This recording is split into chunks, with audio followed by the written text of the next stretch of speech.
Welcome students. Today's video is about lysosome. If you like my videos then hit the bell icon so that you can know more and more about the science. Lysosomes, lord of destruction. क्यों कह रहे भैया lord of destruction? आइए पता करते हैं। Lysosomes क्या होता है? देखिए, lysosomes are commonly known as the suicidal bags of the cell. Lysosomes को सेल के सुसाइडल बैग्स बोला जाता है। क्यों बोला जाता है भाई? ऐसा क्या काम कर देता है जिसे सुसाइडल बैग्स बोलते हैं? तो आप इस पूरी वीडियो को देखने के बाद ये समझेंगे कि लाइसोसोम ऐसा क्या काम करता है। ठीक है, तो वीडियो को एंड तक देखिएगा और ध्यान से समझिएगा, एक एक पॉइंट को समझिएगा। स्टार्टिंग करते हैं सबसे पहले कि लाइसोसोम जो है वो डिस्कवरी किसने करी थी। तो लाइसोसोम डिस्कवर्ड बाय, इनका नाम था, ये आपके कॉम्पिटिटिव के पॉइंट ऑफ व्यू से इंपॉर्टेंट चीज़ें हैं, इनको आप अच्छे से याद करिएगा। ये है क्रिश्चियन डे ड्यूवे। इन्होंने जो है लाइसोसोम को डिस्कवर किया था। किस में डिस्कवर किया था? इसको किया था इन्होंने इन लीवर सेल्स। ठीक है, लिवर सेल्स में इसको डिस्कवर किया था। लाइसोसोम्स जो हैं वो जितनी भी यूकैरियोटिक सेल्स हैं वो सभी यूकैरियोटिक सेल्स में लाइसोसोम्स प्रेजेंट होते हैं। So lysosomes are present in all the eukaryotic cells but some exception is there, like they are absent in the fungi, जैसे कि ईस्ट वगैरह में नहीं होते हैं ये, और न्यूरोस्पोरा एक ईस्ट है उसमें भी ये नहीं होते हैं लाइसोसोम, और कुछ प्रोटिस्ट जो हैं जैसे कि यूग्लिना उसमें भी लाइसोसोम नहीं होता है, और ह्यूमन में जो प्लांट्स में जो मेरिस्टेमेटिक सेल्स होती हैं, मेरिस्टेमेटिक टिश्यू वाली, उसमें भी ये लाइसोसोम्स नहीं होते हैं। ठीक है, अगर ह्यूमन में बात करें तो ह्यूमन की जो मैच्योर मेमेलियन आरबीसीज होती हैं उनमें भी ये एब्सेंट होते हैं। ठीक है, तो भैया आरबीसी में क्यों एब्सेंट होते हैं? क्योंकि आरबीसी का काम होता है एक चीज़ को दूसरी जगह में जाके ट्रांसपोर्ट करना। तो अगर उसमें XYZ ऑलरेडी, सपोज आप रिक्शा चला रहे हैं और रिक्शा चलाने के लिए आप उसमें पहले से ही अपना कोई सामान भरे हुए हैं, तो आप सवारी को कहाँ बिठाएंगे और उसका सामान कहाँ रखेंगे? तो कुछ यही कॉन्सेप्ट को ध्यान में रखते हुए आरबीसी में ज़्यादातर जो ऑर्गेनील्स होते हैं वो एब्सेंट होते हैं। ठीक है, तो अब लाइसोसोम का काम क्या होता है? जैसे कि मैंने स्टार्टिंग में बोला था, ये है suicidal bags of the cell, यानी कि ये डाइजेस्ट करते हैं चीज़ों को। तो जहाँ पर भी एक्टिविटी होगी ज़्यादा वहाँ पर, इट मीन्स डाइजेस्टिव एक्टिविटी जहाँ पर होगी वहाँ पर ये लाइसोसोम्स ज़्यादा होंगे। तो इसका मतलब ये है कि number of lysosomes are depends on the activity of the cell. If cell has more involved in the intracellular digestion activities like WBCs हैं, phagocyte cells हैं, तो उनमें नंबर ऑफ लाइसोसोम्स ज़्यादा होंगे। तो आप यहाँ पर लिख सकते हैं कि number of lysosomes more in cells which shows digestive activities। ठीक है, जैसे कि आपकी WBC है, फैगोसाइटिक सेल्स है, एक्सेट्रा।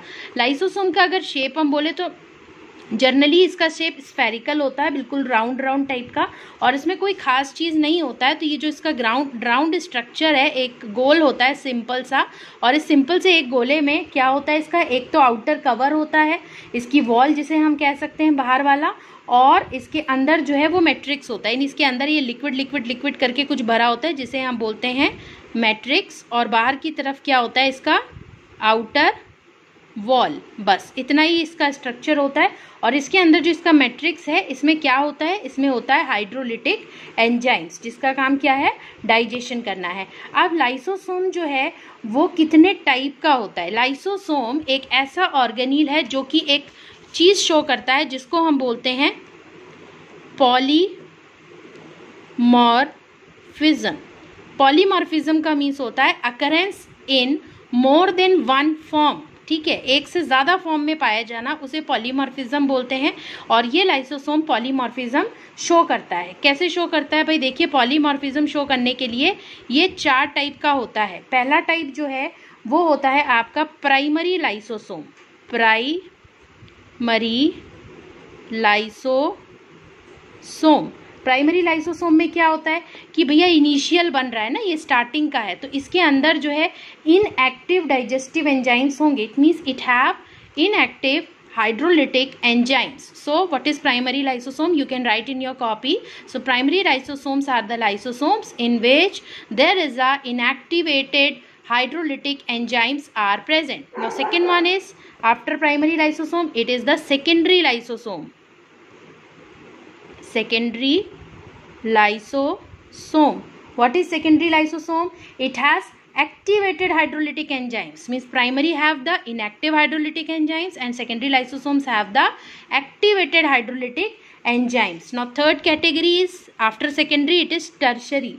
ठीक है, tertiary lysosome, or you can say it a residual bodies. ठीक है, इसको आप टर्शरी लाइसोसोम्स या रेसिडुअल बॉडीज भी बोल सकते हैं. क्यों बोल सकते हैं? Because it has undigested materials.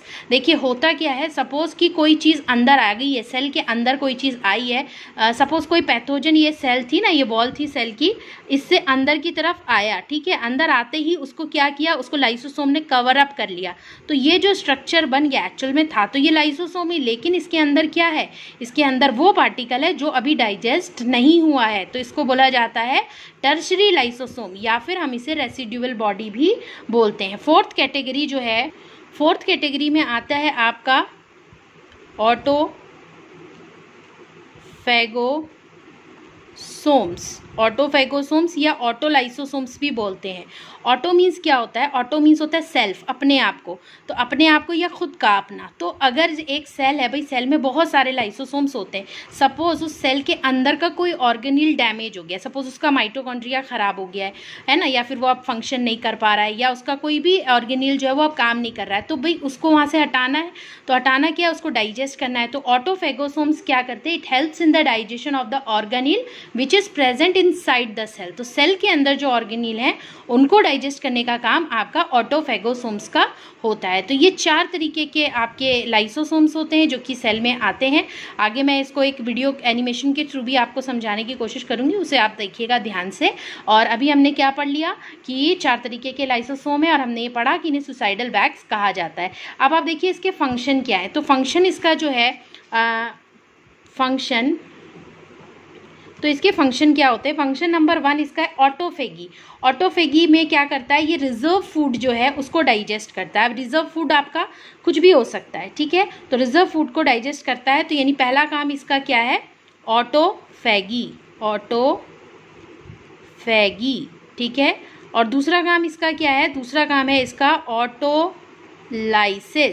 Autolysis क्या होता है? देखिए ऑटोलाइसिस होता है digestion of the full cell और ऑर्गेनिल. एक पूरी सेल डैमेज हो गई है, उसमें बैक्टीरिया का इन्फेक्शन हो गया या वायरस का इन्फेक्शन हो गया, तो उस सेल को क्या करना है? डाइजेस्ट करके ख़त्म करना है. तो ऑटोलाइसिस का काम जो है, इसी गुण के कारण ही इसको सुसाइडल बैग बोला जाता है, ठीक है. तो ऑटोलाइसिस करता है यानी डाइजेस्ट कर देता है किसको? या तो फुल सेल को, आइदर फुल सेल और a single organelle which is damaged. Third काम जो इसका होता है वो होता है हेट्रोफेगी, ठीक है. इसका काम तीसरा जो है वो है हेट्रोफेगी. हेट्रोफेगी का मतलब क्या होता है? डाइजेशन ऑफ फूड और पैथोजन फ्रॉम आउटसाइड, जो बाहर से अंदर आ रहा है. जैसे मैंने यहाँ बताया था ना कि भैया ये आपकी प्लाज्मा मेम्ब्रेन है और कोई भी बैक्टीरिया वायरस इसके अंदर एंटर करता है तो लाइसोसोम उसके चारों तरफ कवर बना के क्या बना लेता है? रेसिडुअल बॉडी बना लेता है. फिर इस रेसिडुअल बॉडी में आपके जो एक्टिवेटेड एंजाइम वाला है यानी सेकेंडरी लाइसोसोम्स मर्ज हो जाता है और फिर उसको डाइजेस्ट करके वो बाहर की तरफ निकाल देते हैं. तो इसे हेट्रोफेगी बोला जाता है. I hope you like this is all about the lysosome. Okay, तो अब आपको समझ में आ रहा होगा ये पॉलीमॉर्फिज्म इन लाइसोसोम क्या है. आपको primary, secondary, residual bodies and autophagy vacuoles के बारे में समझ में आ चुका होगा. यहाँ पर ये डायग्रामेटिक रिप्रेजेंटेशन दिखाया गया है कि किस तरीके से प्राइमरी, सेकेंडरी और residual bodies and autophagy vacuoles बन रहे हैं. अभी अगर आपको इसे और क्लियर समझना है तो देखिए गोल्जी बॉडी जो है वहाँ से आप यहाँ पर देखिए, ये पॉलीमॉर्फिज्म में देखो क्या होता है, ये आपका जो है गोल्जी बॉडी है. गोल्जी बॉडी में क्या हो रहा है? प्राइमरी लाइसोसोम जिसमें कि इनएक्टिव, ये देखो प्राइमरी लाइसोसोम है, इसमें इनएक्टिव एंजाइम्स हैं, ये आपके गोल्जी बॉडी से बन रहा है, ठीक है. फिर क्या हो रहा है? इसमें एक्टिवेटेड एंजाइम हो जा रहे हैं, ये लाइसोसोम बन रहा है.